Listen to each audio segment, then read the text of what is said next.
So, one of my first questions to you about whatever is going on the royal front is that there's news that Sarah Ferguson and Prince Andrew are going to be brought back into the royal fold because of Princess Beatrice's son's christening.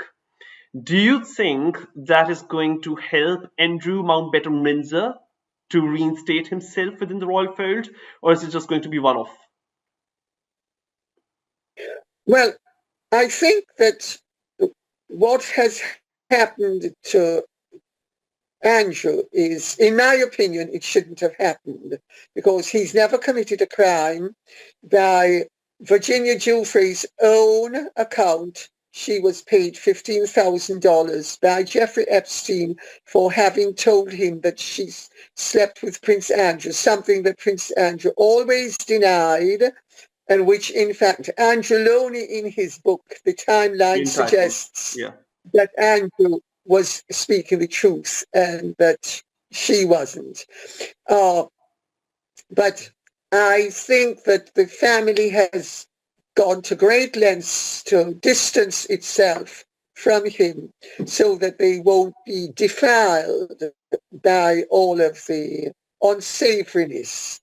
And so I don't think there's any way back for him ever, sadly, because I don't think he deserves it. And I don't particularly like him either, by the way. I just think that as a matter of justice, I don't think he deserves it. I mean, if every man who availed himself of a prostitute ended up having his life and rank destroyed, good Lord, the world would have a whole load of fewer people around than it does. And do you think that Sarah Ferguson, the way that she's been cancelled, all the charities that she had patronages of, or, her Duchess of York title, that she's lost it, do you think that her emailing Jeffrey Epstein saying that you're supreme friend of the family was enough to merit this sort of banishment from not just within the royal fold, but also, completely ending up in her becoming an outcast, a social outcast? Do you think that's fair to her? Well, I think ironically enough, where she's concerned, I think, first of all, they can say that she's Sarah Ferguson now till they're blue in the face. She remains Sarah, Duchess of York, legally, and that's all there is to it. She is still Sarah, Duchess of York. I think her humiliation is absolute. I think that her behavior over the decades has been pretty reprehensible, actually. So I think she rather more deserves it than he does. She's very likable and she's very jolly and she can be very generous and kind-hearted. So I have a degree of personal sympathy for her. But I think really, even more than she deserves what's happened. Right, but unlike somebody like Meghan, Duchess of Sussex, or Rachel Zane, as you call her, she has never badmouthed the royal family despite all odds. Never tried to milk out her connections with the royal family by writing a tell-all book. So, don't you think that it's still a bit harsh on Sarah Ferguson that she has been treated as an outcast, not just now, but for the past many couple of years? Even to the extent that she was not invited to William and Kate's wedding in 2011. Well, Prince Philip absolutely despised her. And Prince Philip thought that she was beyond the pale. And Prince Philip didn't want her to have anything to do with the family. The Queen felt differently because she was the mother of their grandchildren. And so the Queen was more accommodating. But Prince Philip was dead against her. And I mean, Sarah's been very dodgy over the decades, offering to sell access for money, that sort of thing. Yeah. I mean, Meghan's dodgy in different ways. Meghan's at the moment more acceptably dodgy in that she's just not as overtly frank an operator as Sarah was. Sarah was just unhypocritically gimme, let me grab. Meghan does it hypocritically, But that, I think, is an important difference, which might preserve Meghan longer than although Sarah was pretty well preserved for many decades. Right. And when I look at, the balcony appearances of the royal family now, within the working members of the royal family of the firm now, I think that it's a slimming monarchy, and this is something that King Charles has also wanted. He wanted a, slimmed down monarchy, but I just feel that somehow it's a very slimmed down monarchy which is going to become thinner even in the coming months, because Duke of Gloucester is getting older with the passage of time, so is Duchess of Gloucester. I don't believe the Duke of Kent is now going to be able to fulfill any public engagement, so he's retired from that as well. Don't you think that somebody like Zara Tindall or Peter Phillips do you think there is any chance that they would take up official duties, they would take up an official role, and they might take a U-turn on their previous stance, which was supported by the Princess Royal, that they are going to be leading normal lives? But they're not royal. If we have a royal family, Yes. it's the royals within the family who are royal. Everyone else isn't. Princess Margaret used to go to great lengths to point out to people, just because I'm the Queen's sister doesn't mean that my children are royal. They're not. So there was never any discussion about David Linley, now Snowden, Yeah. or Sarah Armstrong-Jones having an official part to play. I mean, I'm not saying that William or Charles couldn't change the rules, but the rules as they stand are very clear. If you're royal, you're royal. If you're not, you're not. Zara and Mike Tyndall are not, Zara and Peter Phillips, I should say, Yeah. are not royal. Right. And finally, I'd like your take on something which now moves from the actual royalty to acting royalty, which is Dame Judi Dench. She's recently said that she has forgiven Harvey Weinstein, even though she was never a victim, and that Weinstein has already served his time. What is your take on that? Should somebody who's been cancelled in the post Me Too era, should he be uncancelled? Is it Dame Judi Dench's place to be able to forgive somebody who did not even wrong her in the first place? Well, I actually take my hat off to Judi Dench for saying that, because there's a strong argument within showbiz circles and legal circles that Harvey Weinstein should never have been put in prison at all, because the evidence against him was so slanted and so polluted by the Me Too movement and so twisted.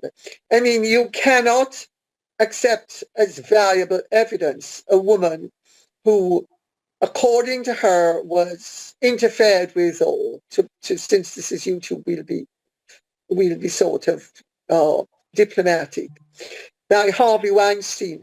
Then the following morning, she emails him or writes him a letter and saying how much she loves him, and can he please give her tickets and get her tickets to the after party for the Oscars. And he does it. I mean, excuse me, where's the ravishment? Who's raping whom?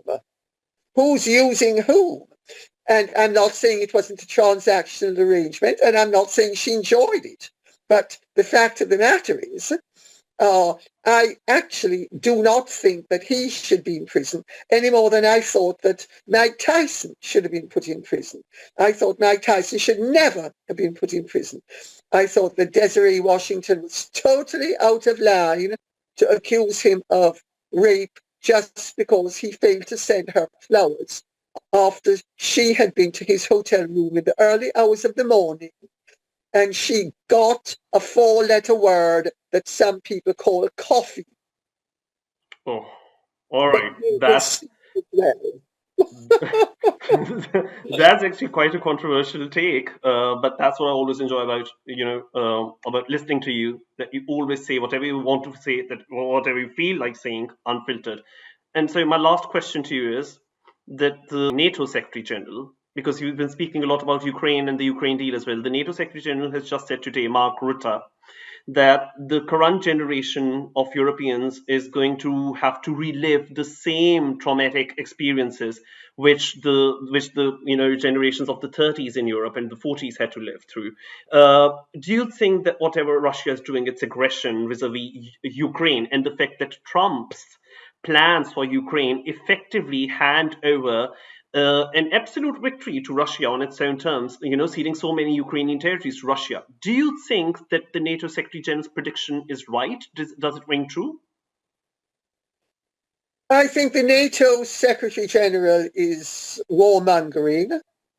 I think there is no doubt, if you listen to very informed people such as Professor Jonathan Haslam, who wrote Hubris, who is a friend of mine, or Professor Jeffrey Sachs of Columbia University, or Professor John Merzheimer of the University of Chicago, that the American state has manipulated the situation since the downfall of the Soviet Union to create this situation for the American state's own benefit.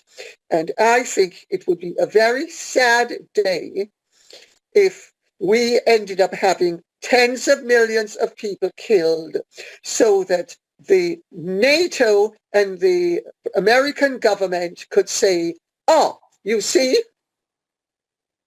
we were right. Ukraine doesn't have to be neutral. They agreed at the downfall of the Soviet Union that none of the former Soviet states would join NATO or the European Union. Russia has allowed several to join. Russia has said all along, Ukraine was always going to be the red line. And Ukraine, and they have adhered to it. If you listen to what the Russians have said, and those who are not biased, either Kennedy was wrong and Khrushchev was right, or we are wrong and Putin is right. It's as simple as that.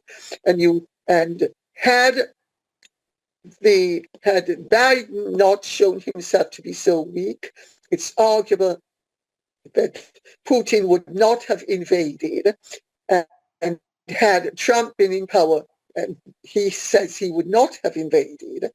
But the fact of the matter is, he has been warning for years, you do not have the right to demand that NATO enter the European Union and have weapons positioned on our borders. Because let's remember, Ukraine is the seat of the Russian state.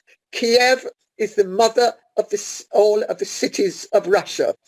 Let's remember that. So when we in the West talk without any understanding of history, and we assume that Russia has no right to its buffer states, but we have a right to point weapons in hostility in their direction. Why do we have that right? We conceded at the downfall of the Soviet Union that we didn't have that right. Why do we now claim we have that right? We don't have that right any more than Russia had the right at the Cuban Missile Crisis to point missiles in America's direction. It's as simple as that. And I sincerely hope that people understand that there is going to be no winner in this war. There are going to be losers. Russia will have lost. America will have lost, but America and Russia will gain something. Ukraine will gain if there is a negotiated peace. Security, it will be finally have the security that Switzerland has of being an internationally acknowledged. See? But let's remember who has pushed for this. It was not the Russians, it was the Americans. And let's remember who has benefited from this. The Americans have been for well over a decade, they have been dumping obsolete weapons in Ukraine. They have all sorts of biolabs in Ukraine. They have encouraged the Ukrainians to go against the Russian-speaking members of Ukraine. They have done it so that they would make money for themselves. Don't think they've done it out of the kindness of their heart. And if in a negotiated peace, Ukraine has to give up something, nobody complains about the fact that Hungary, at the end of the Second World War, notwithstanding the fact that Austria-Hungary was the absolutely correct, went into the First World War with justice and truth and everything on its side. And we were the ones who were more in the wrong than Austria-Hungary, because Austria-Hungary had given an ultimatum to the Serbs that because the Serbs had assassinated the heir to their throne. So we have no doubt that Austria-Hungary was in the right in the First World War. At the end of it, Hungary lost most of its territory. I think it lost 2/3 of its territory and its citizens. Who's bleating about that? So sorry. I think there is no way that Russia is ever going to lose that war. If anything, we're all going to lose it. But Russia on its own is not going to lose it. We will all end up for what? When we can have a perfectly negotiated peace and everybody loses something and everybody gains something, but the world gains peace. And if it is an international agreement, everybody benefits and profits. And this should be a lesson to all of us all over the world. Listen to what is truly going on and don't believe the lies of the mainstream media and the American press. So, do you think that the opinion that you've given, which by the way I find very convincing, do you think that it's a popular opinion? Because you've just mentioned the mainstream media and the Western media and press. I do think that they are hell-bent on portraying Trump's so-called peace plan as devastating for Ukraine, as a victory for Russia, and they do believe in presenting Russia as the main aggressor. Do you think that your opinion is unpopular? I couldn't care less whether it is or not. I speak the truth, and who doesn't like it can lump it. And everything I've said is true and fair, and everything I've said is verifiable by reference to fact. I couldn't give a continental damn what the New York Times or the Washington Post or the Guardian have to say. I was brought up to think critically, and fortunately I do, and I go after the reality, the facts, the truth. And that's the only thing that's going to set us free. If the European Union has its way and NATO, they will drag this out because they're going to drag it out in the hope that they will get even more favorable terms and the kudos. They're all trying to deprive Trump, who they don't like, of the credit of solving this problem. And in the meantime, they'll make a shed load of money and they'll all continue with their snouts in the trough like the pigs that they are. and ultimately, if there's a bigger conflagration, do they really think they're going to win? Because if they think in this day and age, I will quote them what Weinstein said. I don't know what the weapons will be in the Third World War, but the fourth will be sticks and stones. Do they want to create a world where they are right and all advances of the last several hundreds, if not thousands of years, are eradicated because of their arrogance? Sorry. And if who doesn't like it can lump it, as far as I'm concerned. And I tell you, anybody who thinks agrees with me. That's why I'm saying that it's very convincing. I think the way that you've presented your stance, I am convinced. I mean, it makes a lot of sense to me. So, I mean, I'd just like to thank you for giving such an honest interview and for your time. And I'd like to wish you a very Merry Christmas. I'd be, hanging on around my telly waiting for the King's Christmas message, and also be keeping an eye on what happens outside Sandringham Castle with the Royal Walk that we wait for all year. At least that's what Christmas really means to me. So very Merry Christmas to you. Thank you very much. It's been a pleasure. Godspeed. Same. Bye-bye. Thank you. Goodbye.